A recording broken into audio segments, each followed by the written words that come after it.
Yes, very good morning to you, Grenada, and the rest of the world on today, the 26th day of March, 2019.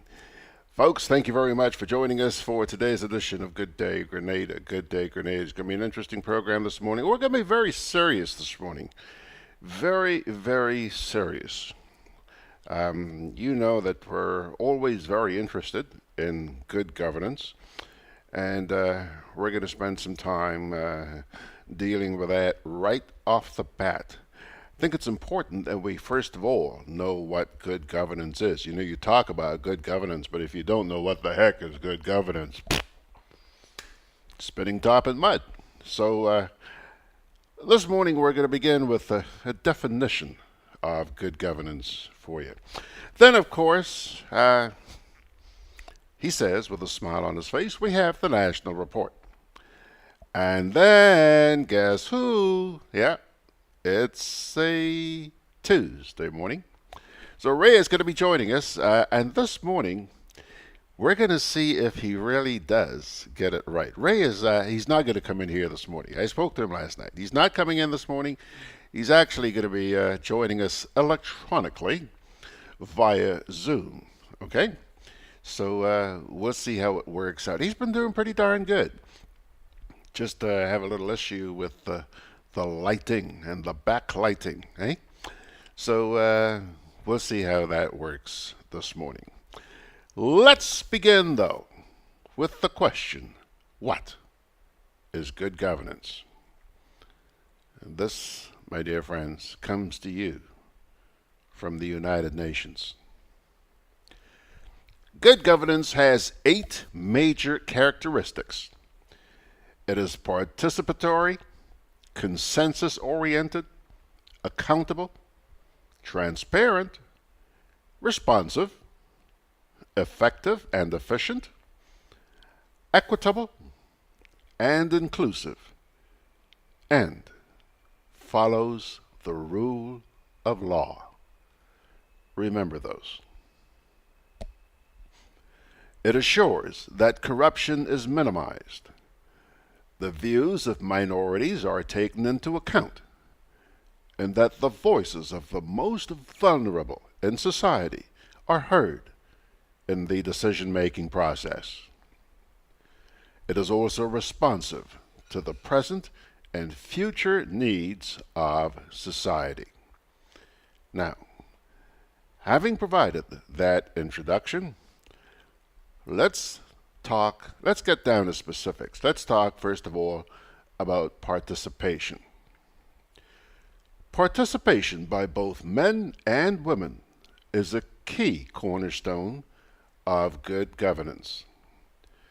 Participation could either be direct or through legitimate intermediate institutions or representatives. It is important to point out that representative democracy does not necessarily mean that the concerns of the most vulnerable in society would be taken into consideration in decision-making. Participation needs to be informed and organized. This means freedom of association and expression on the one hand, and the organized and an organized civil society on the other hand. Do we have either? Moving along to the rule of law. Good governance requires fair legal frameworks that are enforced impartially. It also requires full protection of human rights, particularly those of minorities. Impartial enforcement of laws requires an independent judiciary and an impartial and incorruptible police force. As you're listening to these, ask yourselves the questions. Do we have these things? Moving right along. Transparency. Transparency means that decisions taken and their enforcement are done in a manner that follows rules and regulations. It also means that information is freely available and directly accessible to those who will be affected by such decisions and their enforcement. It also means that enough information is provided and that it is provided in easily understandable forms and media. So far, so good? Responsiveness. Good governance requires that institutions and processes try to serve all stakeholders within a reasonable time frame.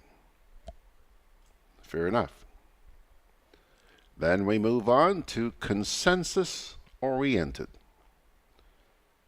There are several actors and as many viewpoints in any given society. Good governance requires mediation of the different interests in society to reach a broad consensus in society on what is in the best interest of the whole community and how this can be achieved. It also requires a broad and long-term perspective on what is needed for sustainable human development and how to achieve the goals of such development. This can only result from an understanding of the historical, cultural, and social context of a given society or community. Moving right along. Equity and inclusiveness. A society's well-being depends on ensuring that all its members feel that they have a stake in it and do not feel excluded from the mainstream of society. This requires all groups, but particularly the most vulnerable, have opportunities to improve or maintain their well-being. Next, effectiveness and efficiency. Good governance means that processes and institutions produce results that meet the needs of society while making the best use of resources at their disposal. The concept of efficiency in the context of good governance also covers the sustainable use of natural resources and the protection of the environment.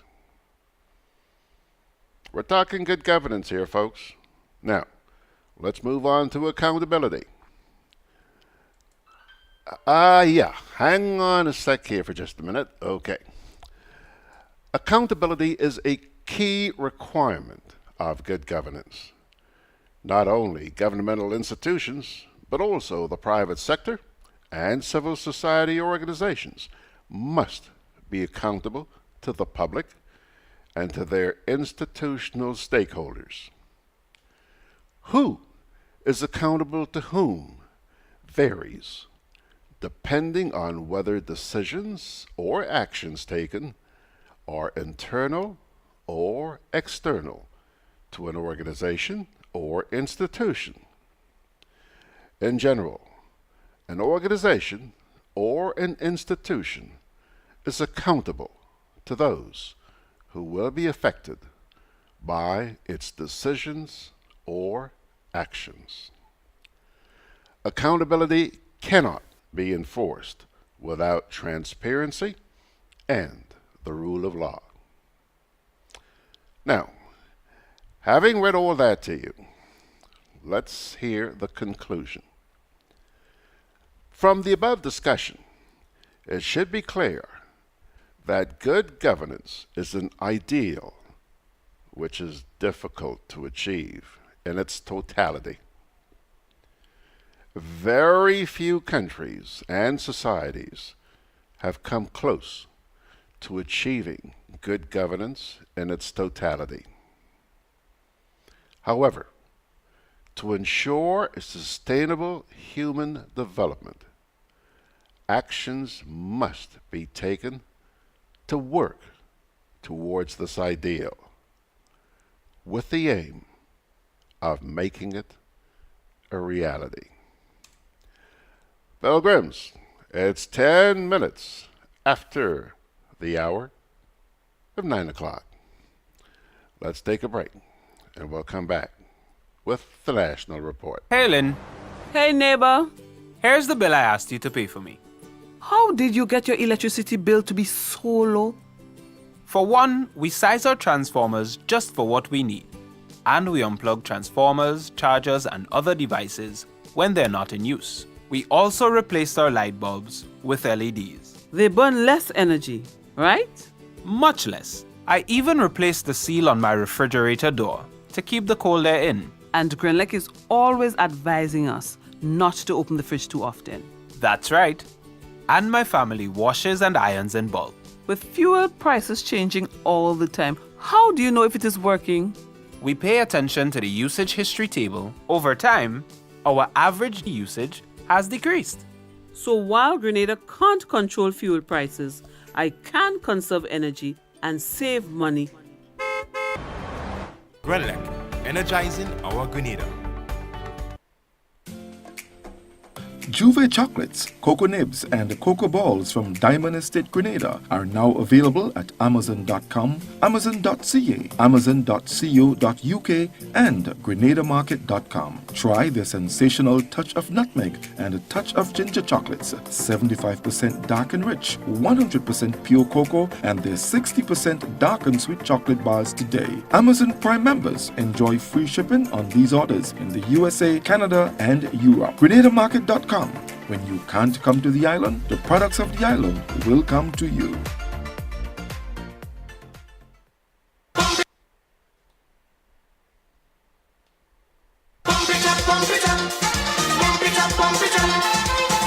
Start the stride to a healthy lifestyle at the 2019 annual Pump It Up Family Fun Walk. There'll be more fun, more smiles, and more prizes for families and friends. Join us in Carriacou on April 7th at 4 p.m. as we walk from the Harveyvale playing field to the Hillsborough tennis courts, and in Grenada on April 28th at 4 p.m. from the Montrouge playing field to the National Cricket Stadium. Packages cost $20 per person for up to 2 individuals and $15 per person for groups of 3 or more. Come out in your numbers to help us raise funds towards re-establishing the Carlton home. Welcome home.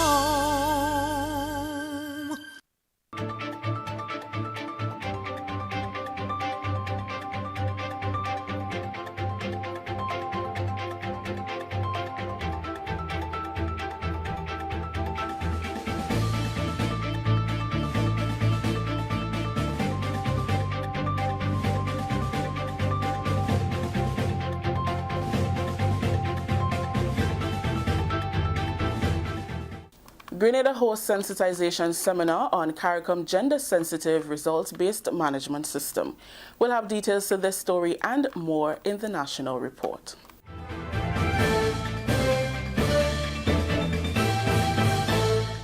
With the details to the news for today, Monday, March 25th, I am Rakisha St. Louis. Do CARICOM citizens know if regional priorities agreed to by heads are incorporated in our national agenda? And how can we hold the heads, CARICOM Secretariat, and ourselves responsible for implementation?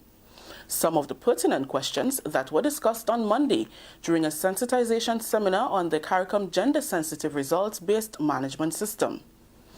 In 2012, CARICOM heads agreed that it was necessary to re-examine the future direction of the regional grouping, and in response, they embarked on a reformation process, which included 2 major outcomes.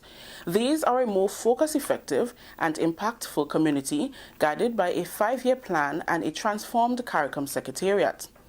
At the 35th conference in July 2014 in Antigua, the heads approved the Caribbean Community 5-year Strategic Plan 2015 to 2019. Its desired outcomes include strong economic growth, reduction in poverty and unemployment, improved quality of life, and an integrated community with equity for all. Dr. Suknandan, CARICOM Deputy Secretary General, says we must be able to use results-based management in our national and regional development plans. So inclusiveness is an important feature in RBM. It involves, as I mentioned, the CARICOM Secretariat, member states, regional institutions, different levels of governments, ministries, etc., parliamentarians, social partners, civil society, and the private sector. In the end, it is our community of which we are a part and which we serve that should benefit. Using RBM will also diminish or minimize the well-known implementation deficit at several levels and within several structures, which includes the ministerial level. We can hold each other accountable for not making progress, but it is necessary that all of us know what RBM is, how to use it and work with it in our national and regional development plans. The plan is to have their first results-focused performance framework ready by the end of next month. Mr. Craig Beresford, Director for CARICOM's Strategic Management Unit, says tracking the process of implementation is key. We have been linking using virtual means with member states on a quarterly basis and or institutions to discuss implementation progress. So on a quarterly basis, we discuss how we are doing in terms of the progress, where there are log jams, issues, challenges, et al. We try to see how best we can treat with them at that level and at that point, so that at the end of the year, we're not looking back to say, why didn't we achieve what we should have achieved? But we try to treat with those issues as we go along. And the meetings are all virtual, so there's not a cost. So we meet virtually, we have these discussions, and then we pass the information to member states in terms of some of the challenges that we're having at the regional level. Prime Minister Dr. The Right Honourable Keith Mitchell has congratulated Mr. Ricky Skerritt on winning the presidency of Cricket West Indies and Dr. Keisho Shallow on winning the vice presidency. He says this result will bring great joy and happiness to cricket lovers throughout the world, not just in the West Indies.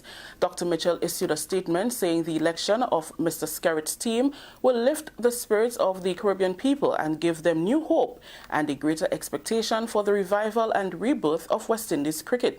Dr. Mitchell also congratulated the Skerritt team for running a clean and effective campaign in which they consistently highlighted their agenda for change, their vision for the future of West Indies cricket, and their 10-point plan for making that vision a reality. He added, and I quote, "I must especially commend Mr. Skerritt for requesting that stakeholders share responsibility for his strategy and become co-owners of his agenda for change. I believe that CARICOM governments will honor these requests and do all in their power to promote harmonious and cooperative relationships between the board and all stakeholders for the common good of the game and the region." Unquote.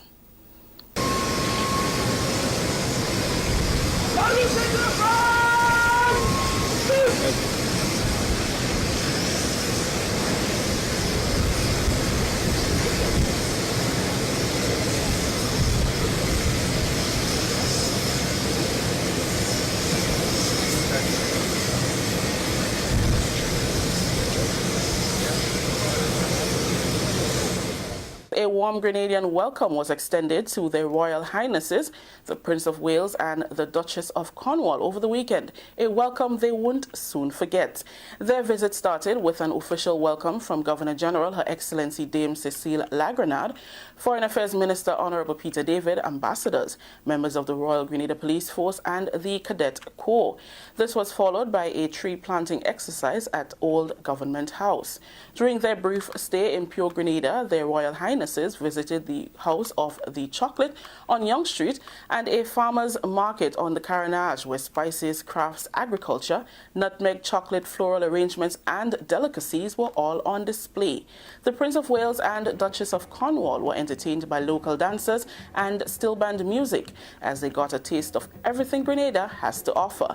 Visitors and locals alike gathered at the Carnage to greet their Royal Highnesses as they made their way to the various booths. The final opportunity for public engagement was a showcase in Grand Dance, where the Royal Highnesses viewed various marine conservation projects as well as a variety of local arts and crafts. The Prince of Wales also participated in a round table on sustainability and the blue economy. The visit to Grenada is the 4th stop on a 7-country tour of the Caribbean. This is the National Report. We'll have more news after the break. The safety on our roads make this a major priority. Health of our people, a crucial necessity. Accidents happen when road users are either irresponsible or inconsiderate in one way or the other. Play your part. Reduce your speed. Be attentive. It is your personal responsibility. Let 2017 be the start of no more road fatality. Be safe, be seen, be smart. So let's wise up as a nation. Get to your destination safe.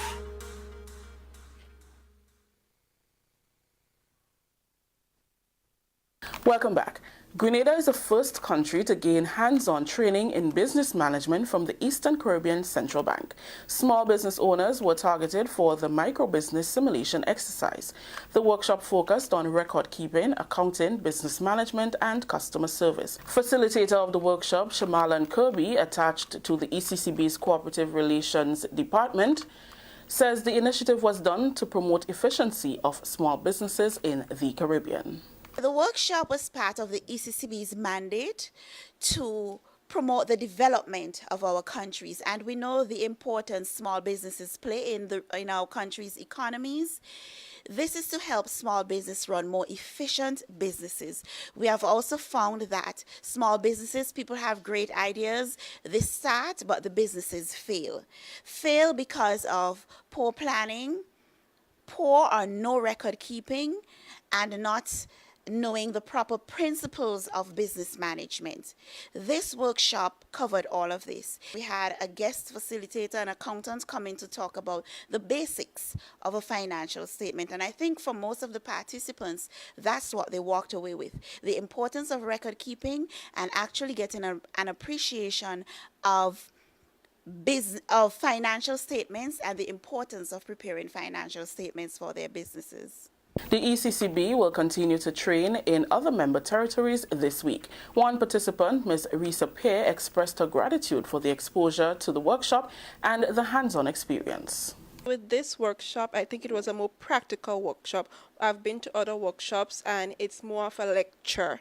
So it's someone speaking and you just may take notes. But this one, we had more hands-on, more practical. We use the board and to make it more realistic, and we can also use our business, like whatever was the example we had here today, we could have used it as an example in our business. One of the things that I've definitely learned is the importance of record keeping for your business, so that at the end of whatever financial year you are able to go back so that you can complete your records and your booking. So that is one of the most important things that I learned. Also understanding your customers and their needs, and sometimes you have to personalize for certain customers, so that's also something that I would have learned. Finally, promoting the importance of human relationships, the theme under which the Grenada Association of Social Workers engaged stakeholders in a seminar in observance of World Social Work Day on Friday.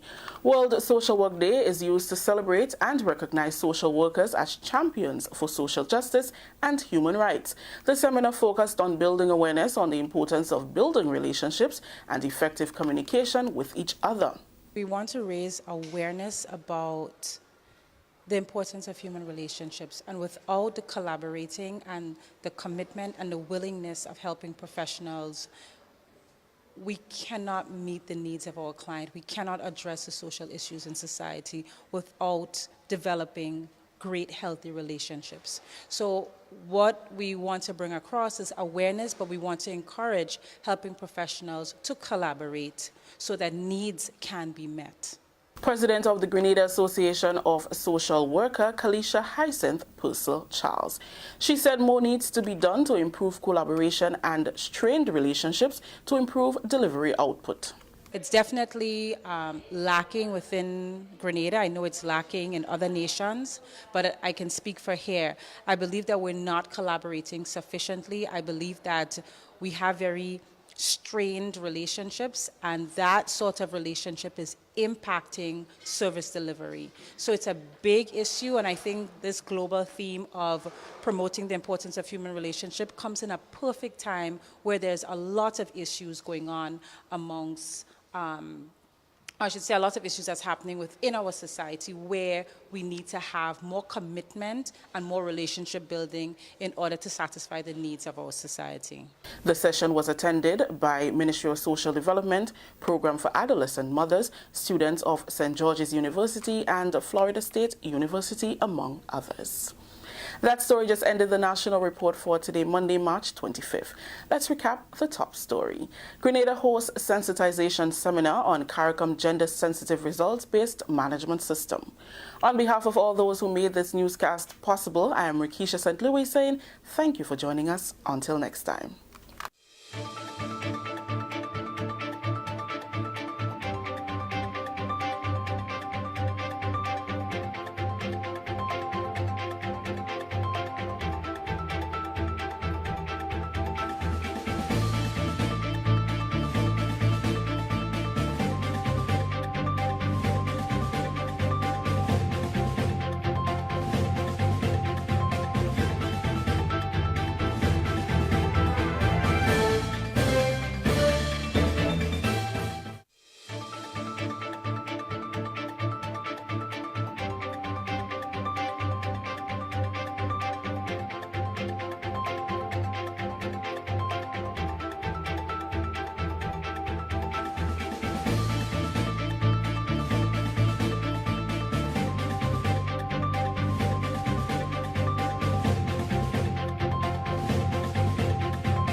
Insurance Company, strength and stability. Grenadian General Insurance Company. Tell your friends, tell your family. We cover householders comprehensive, motor and even fire too. Contractors all risk burglary, public liability, professional indemnity, directors liability. And wait, we still have more. Come and find out more what you're waiting for. We are located on Scott Street, St. George's. For more information, call 440-2434. Tell everybody. Conveniently located in the Grand Shopping Center, for over 40 years, Food Fair has provided quality service at affordable prices. Now, grocery shopping is made easier and more convenient from the Food Fair web store. Hey, babe. Listen, I need you to go down to Food Fair to get some groceries. All right, no problem. Right away. Thanks, babe. What are you doing? You're supposed to be going Food Fair to get a grocery, man. I am, but didn't you know you can order your groceries online from the Food Fair web store? Are you serious? Of course.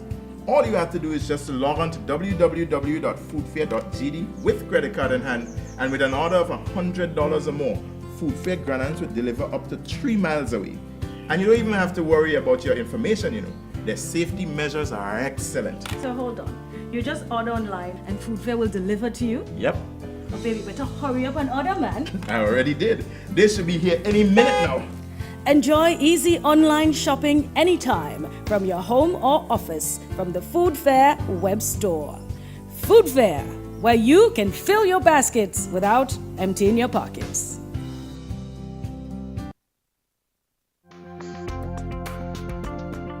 Together with you, our customers, we energize our community. Together with you, we energize our economy. We are working together to give our nation a better tomorrow. With you, we energize our future. Together, we energize our nation. Thank you for partnering with us as we energize our Speyside. Redleg, energizing our Grenada. Well, folks, here we go on a Tuesday morning, and boy, oh boy, I know that you can already tell that it's been some kind of Tuesday morning, because a number of you have reached out to me on WhatsApp saying, "Witty program, what's happening?" Hey, yeah, I have no explanation of what is happening, but for whatever reason, we did not get up to Facebook this morning. Big deal. I'm going to put it up there. Actually, the reason why you're seeing it now is because I did put it up once the program ended. But that's only part of our issue this morning. The other part, I mentioned to you at the top of the program that I spoke with Ray as recently as last night, and Ray did agree that we would be on this morning, but that he would not be coming to sit here with me this morning. We would be doing it electronically via Zoom. Well, unfortunately, it's now what, 9:30, and no sign of Ray. I don't know if he's been trying to reach us or what, or not, but for whatever reason, we do not even have Ray on here this morning. So it's going to be one of those mornings, eh? Hey, you've been around long enough to see what we've been through, and you know. You understand, so let's not get into it. However, at least you did learn this morning the definition of good governance, at least as far,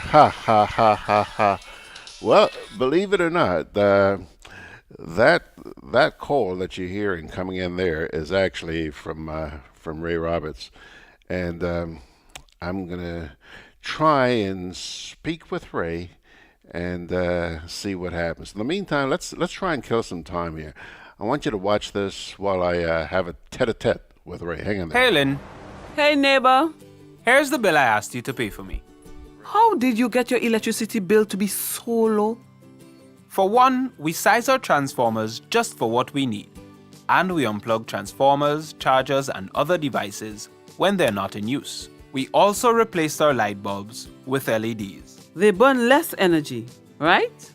Much less. I even replaced the seal on my refrigerator door to keep the cold air in. And Grenlec is always advising us not to open the fridge too often. That's right. And my family washes and irons in bulk. With fuel prices changing all the time, how do you know if it is working? We pay attention to the usage history table. Over time, our average usage has decreased. So while Grenada can't control fuel prices, I can conserve energy and save money. GRENADA, energizing our Grenada.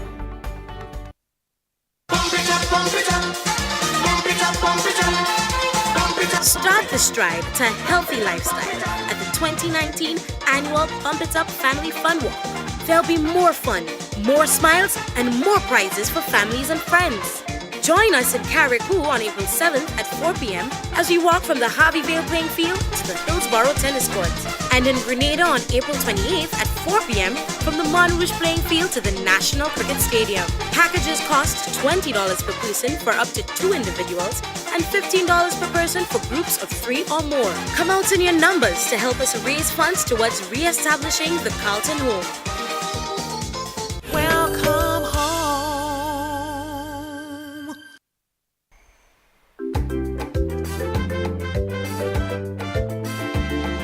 Grenadian General Insurance Company, strength and stability. Grenadian General Insurance Company. Tell your friends, tell your family. We cover householders comprehensive, motor and even fire too.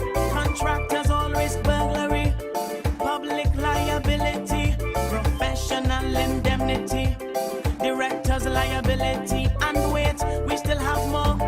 Come and find out more what you're waiting for.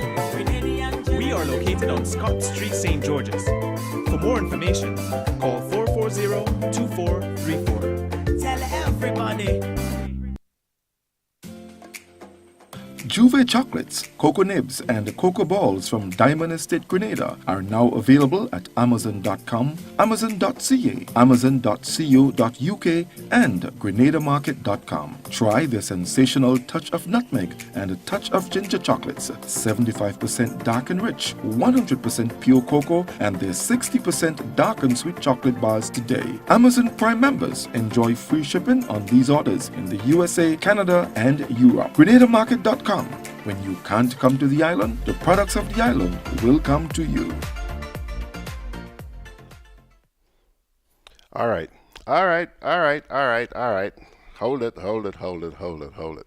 Yes, he's not supposed to be here, but he is. Take a look. You recognize that guy? Take a look.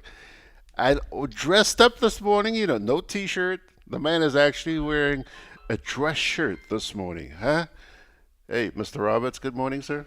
Morning to you, George, and to your listeners and viewers. Well, tell me, man, you dress up, you're here in the flesh. What go? No, I was planning to be on the set home and talking to you via the communications. Via Zoom? Yeah, but I came from the beach and I had to fulfill a couple of assignments, and it might have held me back a bit, considering the traffic. Okay. So it's better for me to leave here, get down to St. George's, and walk and do whatever I had to do. Well, I tell you, we glad you're here. Ray, as usual, I'm going to let you bung away in whatever direction you want to go this morning. But you know what? I got this gut feeling.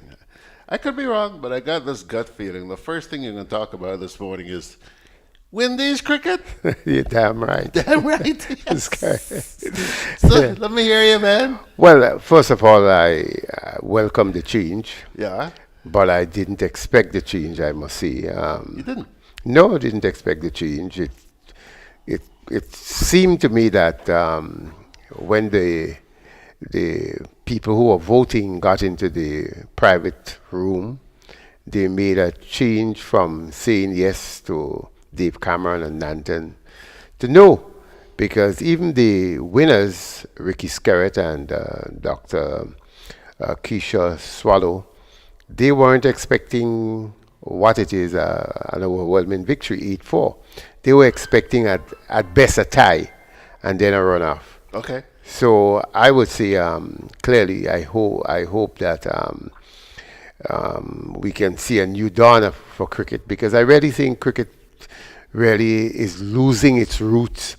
You hear a lot of big talk and experts and so forth, and you're not seeing any of that filtering down. It's like the Grenada economy. 6% growth, but you've seen more old houses and the hospital in a bad state, and people still not able to make two ends meet. So to me, that's what you're seeing. Few are enjoying what is there to be enjoyed. And the real game, cricket, I mean, St. George's has the biggest population among the parishes. Yeah. There isn't a cricket tournament in St. George's. We now 3 months into the cricket season. In fact, St. Andrews has started. There isn't a 2-day tournament. They play in a 35 over, and you can't build quality cricketers as the English, the Australians. Yes, you may say you beat the English, but I mean, they have an abundance of talent. So I hope that Skerritt and Keisha Swallow, who is a pretty young guy, at his age to get into the top level of West Indies management, I hope they bring some daylight and refocus this thing on creating avenues to develop the game at the grassroots level, the community level. Not showmanship with the most expensive coaches and all the technology. I understand that you have to have all of that. But if you're not bearing fruits, it's just going to be a charade. And that's what we are right now. We have a charade. Do you believe, though, that Skerritt has the resources, the know-how? Well, I think he has everything. I think one of the things that I think to me, the Caribbean get left with people like to talk about charisma. I think the first thing you need is a team of people who are prepared to do the work. You can have all the great ideas and it sounds good on the TV, on the radio, and the Facebook, whatever it is, but you must have workers And that's what, to me, we're missing these days in nearly all areas of Grenada. Right. Now, in this case, when you talk about workers, you're talking about players? No, I'm talking about people with the Support capacity, administrators, who will say, I'll take a project on in St. George's to rid St. Joseph of all the garbage and all the filth that we've seen, and give me a year, I'll get it done. Instead of taking pictures and criticizing and just talk. I can move it across to our NIS. They're doing consultation now. And I'm saying to you, 20 years ago, the recommendations were to move the age to 65. And we now at let's put it this way, the crunch moment. And we now talking about doing that, where we knew about it 25 years ago. So that's what I'm saying, that we saw what was happening to cricket across the islands. It is a dying game, but have we injected sufficient resources at the school level? Have we ensured that the 60 schools or 70 primary schools in Grenada each has a bat and a ball, and there are, let's say, one physical education teacher and a coach to every 5 schools? Have we done that? I doubt that. I haven't seen that. And I know that has not happened in our case and in most of the other islands. So I'm saying to you, if he can put together a team that is willing to work, I'm sure he shall deliver. I'm saying a team with all the expertise, rather than this charisma that we like to talk about, people who are empty with nothing to offer and just, a sort of Jim Jones following. Well, I'll tell you one area I know he's going to be getting support from, and that's from the Prime Minister. I mean, the Prime Minister, all Prime Ministers are a happy camper, man. Well as Dr. Ralph Gonzalez of St. Vincent, I suppose Keith Rowley of Trinidad and Tobago. I think one of the weaknesses of Dave Cameron is that, to me, he took on too many battles in the media. I think he should have ignored most of the battles. I think, let's take the one with Darren Bravo. Darren Bravo posted "fool," and then he assumed it's him. It might have been very well him, but why am I dignifying something like that? And he's suspended. He has to apologize. And 2 years, one of your talented players out of the game. I don't know how much has that helped. In fact, it might have created a greater dislike among the cricketers themselves for him. So, because if you look at it, Clive Lord said he should go. Andy Roberts said he should go. So, except Chanda Paul, who backed Dave Cameron, the former West Indies legends, they wanted to see him go quickly. In fact, he didn't even get his. The speculations are that the Jamaicans did not vote for him. The speculations are the Windwards, who had promised to vote for him, didn't vote for him. Jamaica didn't vote for him. That's the speculation, because Trinidad and Tobago and the Leewards made it quite clear that they were not going to vote for him. So the other 4 votes had to come from Guyana, not Guyana, from the Windwards and Jamaica. Okay. Right. I think it was, was it towards the end of last year or earlier this year, there was a coach from what's the name of the Windward Islands team? You're talking about Cody or something like that from Jamaica? Yeah. And you talked to him? I spoke to him. Yeah, Cody or something like that. He was very upbeat about the existing management of the West Indies team. He thought their administration was tip-top shape and doing better and all of that. I'm wondering how he feels now that this vote has taken place. And I saw did you see the release that came from the Prime Minister? No, I haven't looked at it yet. Yeah. Hold on a minute here. Let me let me try and pull that up, because the Prime Minister did issue a statement in which I don't think there was any doubt. Well, I don't think his initiative will go any further, because quite clearly the board has taken a stand that these politicians are not worthy to be part of the directorship. So I think, it's just a matter of, again, loud talk, plenty talk. But I think I can't see the Bajans in particular bowing to, having politicians name directors and politicians play. Such a bad group we have in the Caribbean. I don't know that any serious group of people would want people playing games. Let me read his statement. First, let me congratulate Mr. Ricky Skerritt on winning the presidency of Cricket West Indies and Dr. Kishore Shallow on winning the vice presidency. This result will bring great joy and happiness to cricket lovers throughout the world, not just in the West Indies. The election of Mr. Skerritt's team will lift the spirits of the Caribbean people and give them new hope and a greater expectation for the revival and rebirth of West Indies cricket.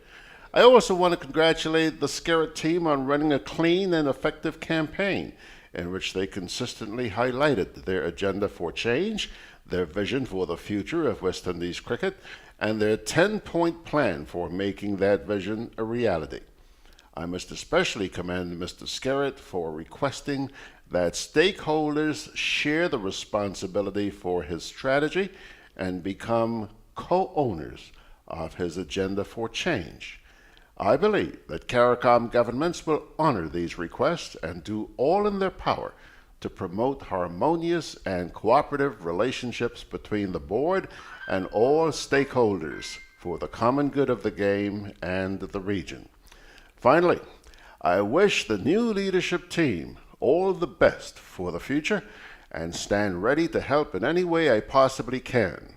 My interest has always been on the success of West Indies cricket and not on personalities, and that will continue to be my guiding principle. Well, the first thing I would like to see him do is to do something about cricket in Grenada. There's nothing happening in Tantine. I'm there every evening. There's nothing happening in terms of cricket. This is the cricket season. They had a final in the park last weekend, St. David's versus St. Patrick's. That was what, a 50-over team? That's the national championship. I mean, looked at by the players and half a dozen spectators. So we really, it's a lot of mouthing without any work being done. As I said, have we sat down and said to ourselves, how could we make this thing work? Because primary schools and pre-primary, that's where it starts. The only person I see with one in St. George's, Junior Murray, has about 20-something young boys or more in Tantine. Every Saturday he's been doing that for quite a number of years. But then you ask yourself, when they reach 15, 16, 17, they disappear. So there has to be a second phase where someone could take these young players and grow them. I mean, you look at the standard throughout the Caribbean. Guyana has won the championship for 5 years in a row. The Leeward scheme lasts for about 4 years in a row or more. This year they came third or something around there. The Windwards is constantly around the middle of the table. So we really have not, and I mean, very few of our players, Kiss Gale is about 40 now, they are the few that stand out in the world. They really, well, Heckma is 22 or thereabout, he's emerging. But we are not really doing well as a Caribbean, and more so. Yes, we just had one Grenadian made the West Indies team from St. Andrew up there. He went to India. But clearly, our cricketers are no longer hit as they used to be, like the Andy Roberts and the whole line of others, Marshall and so forth. We need to find more quality cricketers, and that will only come if it begins at the community and grassroots level. And I will hope that the Prime Minister and others across the Caribbean will keep to that commitment and begin to do some work where it matters. You know, as I sit here listening to you, what I'm sensing you saying is the same old rhetoric and rhetoric and rhetoric. That's correct. A lot of talk. That's correct. It's a lot of talk. I mean, and it's not just in sports, it's in everything. Yeah.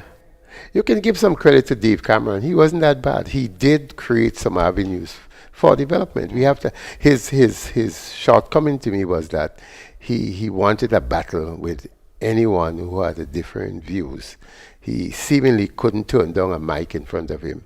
Say, no, look, I'll leave that to somebody else. He had to react to everything. Mm-hmm. Yeah, and I don't know, a leader has to be doing that every day. I mean, in small island politics, that works. People like to hear people cuss each other. But I mean, let's face it this way. CARICOM met with the ICC because they wanted to have some reorganization of West Indies cricket. Have you heard a release? These people met with CARICOM and, secretly tell them, look, this is not a thing for politics. This is a thing, it's a private sector group. It's a group that the state must have a stake in, but it must not be managed behind the scene by appointing, political directors who report to you. Yearly Zimbabwe has that same problem.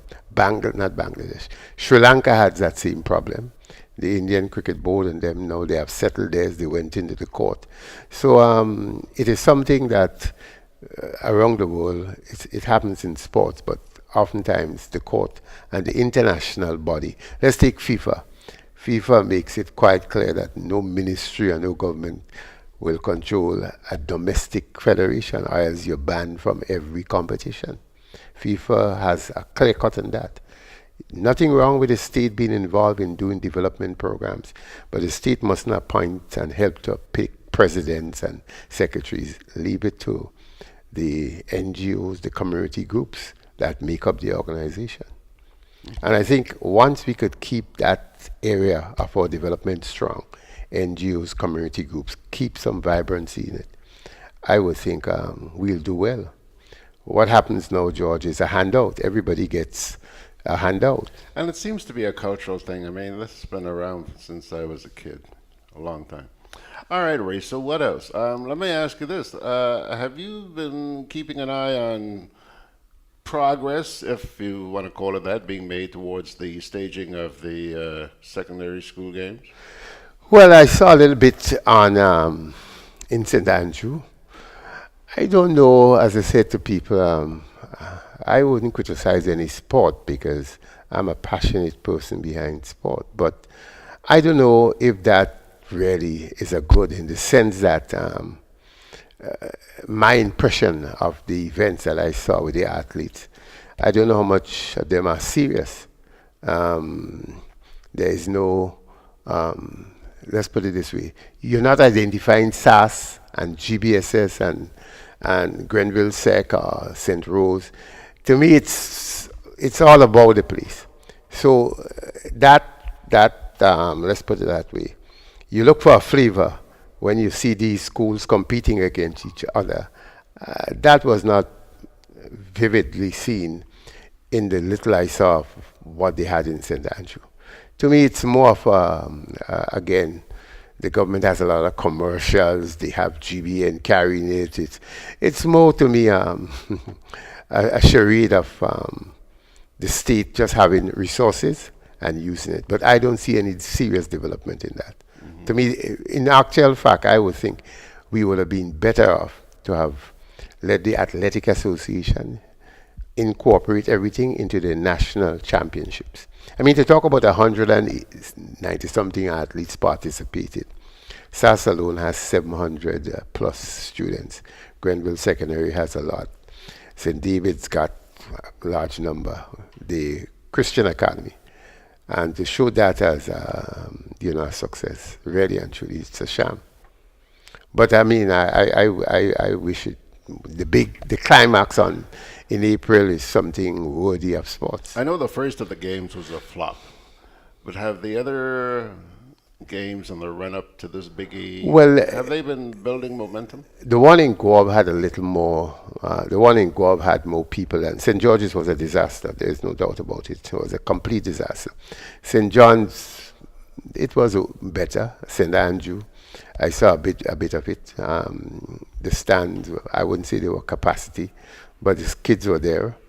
And there were a few races, but I don't see any. I don't know who was the winner in each of these zonal events. I don't know what Carrick was like, but we could only hope that when the climax comes around at the stadium, there'll be some exciting times, in particular big throws that could attract national records and so forth. And I'm not even certain that we're getting the best track and field officials to participate and to supervise these, the respective games.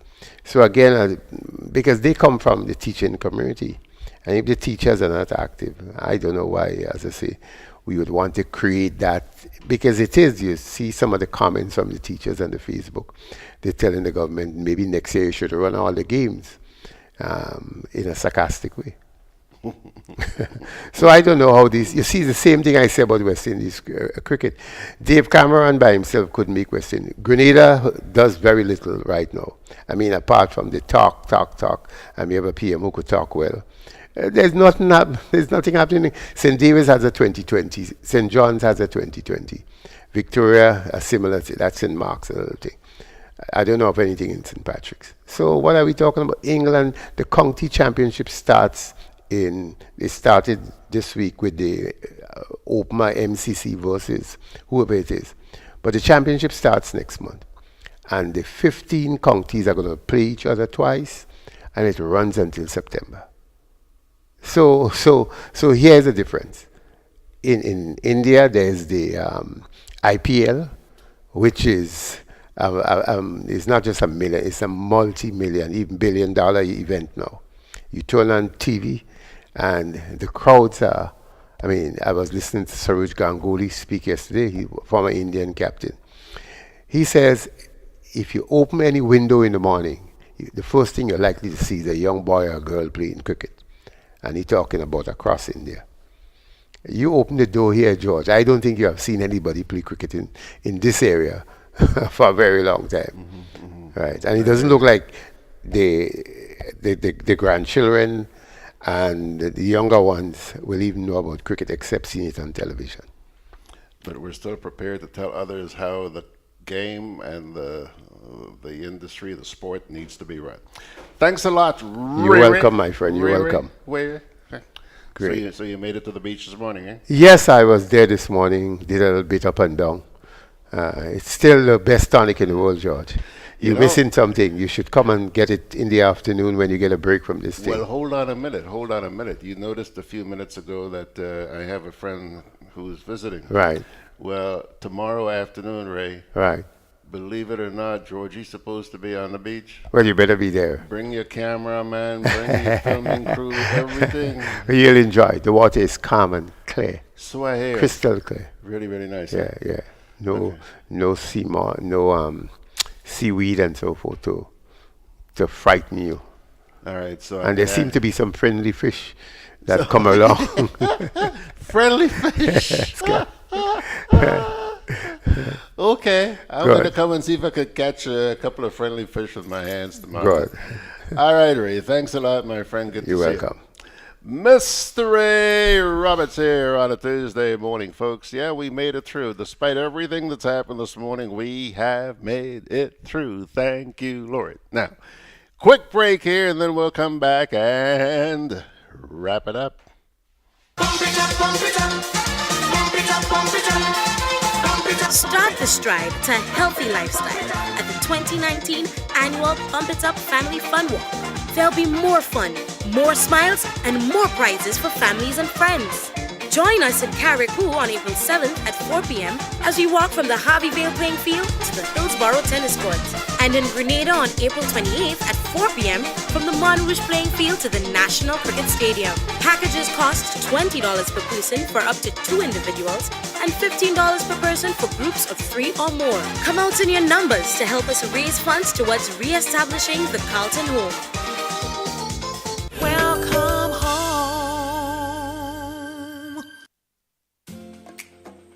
Juve chocolates, cocoa nibs, and cocoa balls from Diamond Estate Grenada are now available at Amazon.com, Amazon.ca, Amazon.co.uk, and GrenadaMarket.com. Try the sensational touch of nutmeg and a touch of ginger chocolates, 75% dark and rich, 100% pure cocoa, and their 60% dark and sweet chocolate bars today. Amazon Prime members enjoy free shipping on these orders in the USA, Canada, and Europe. GrenadaMarket.com. When you can't come to the island, the products of the island will come to you.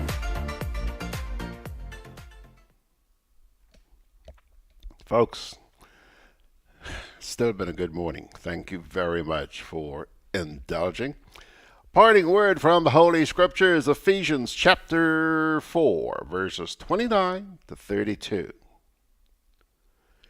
Do not let any unwholesome talk come out of your mouths, but only what is helpful for building others up according to their needs, that it may benefit those who listen. And do not grieve the Holy Spirit of God, with whom you were sealed for the day of redemption. Get rid of all bitterness, rage, and anger, brawling and slander, along with every form of malice. Be kind and compassionate to one another, forgiving each other, just as in Christ God forgave you. Ephesians chapter 4, 29 to 32. On that note, Georgie Porgy is going to hightail it out of here with thanks once again for joining us on this pretty good morning. Yesterday, I heard all sorts of forecasts about how it was going to rain all day today. I ain't see any sign of that up to this morning.